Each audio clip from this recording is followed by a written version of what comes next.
Hello बच्चों, let's read the question.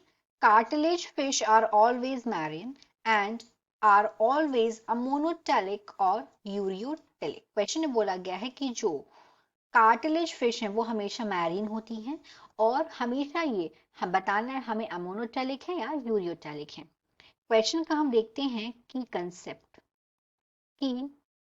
Concept of this question is, यहां पे हमें पता होना चाहिए कार्टिलेज फिश के बारे में।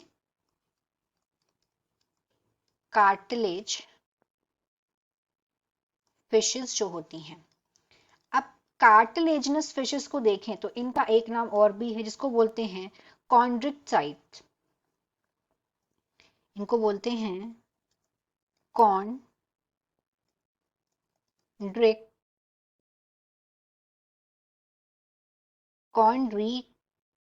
कॉन्ड्रिक्टाइज भी इनको बोलते हैं।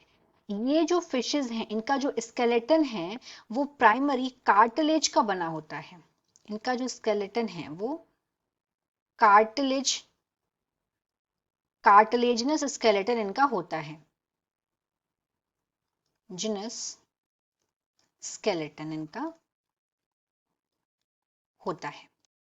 और यहाँ पे ये जो फिशेस हैं ये हमेशा मैरीन होती हैं। वो मैरीन होती हैं मतलब ये खारे पानी में रहती हैं। इसका मतलब इसमें वाटर की थोड़ी कमी होगी, इसलिए ये इस तरीके का एक्सक्रीशन करेगी जहां पे वाटर का कंजर्वेशन हो। इसलिए इसकी एक्सक्रीशन किस तरीके का होगा, जहां पे ये वाटर का थोड़ा कंजर्वेशन कर सके, मतलब वाटर को सेव कर सके, कंजर्वेशन कर सके वाटर का। इसका मोड ऑफ एक्सक्रिएशन इस तरीके का होगा। तो अगर हम लोग अमोनोटेलिक देखें, अमोनोटेलिक में यहाँ पे नाइट्रोजन वेस्ट किसके फॉर्म में होता है, अमोनिया के फॉर्म में होता है।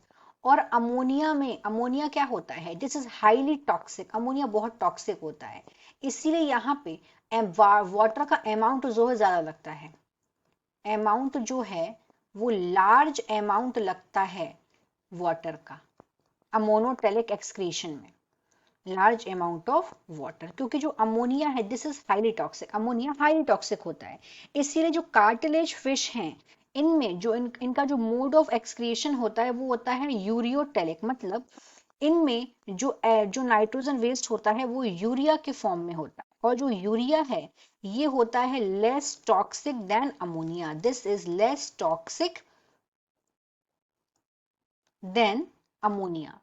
प्लस इसमें जो वाटर की रिक्वायरमेंट होती है वो भी कम होती है। मतलब यहाँ पे जो वाटर की है लेस रिक्वायरमेंट होती है, less water used as comparison to ammonotelic में। अमोनोटेलिक में ज्यादा वाटर की रिक्वायरमेंट होती है और यूरियोटेलिक में कम होती है। इसीलिए जो कार्टिलेजिनस फिश हैं वो यूरियोटेलिक होती हैं, अमोनोटेलिक नहीं होती हैं। अमोनोटेलिक कौन सी फिशेस होती हैं, जो बोनी फिशेस हैं। बोनी फिशेस होती हैं ammonotelic. Bony fishes they are ammonotelic. Ureotelic fishes तो जो कार्टिलेजिनस फिशेस हैं, जो इस क्वेश्चन में दे रखा है cartilaginous fishes, they are ureotelic. Why they are ureotelic, क्योंकि ये रहती हैं खारे पानी में, यहाँ पे पानी की होती है कमी। So the final answer is ureotelic. Hope you understood it well. Best of luck.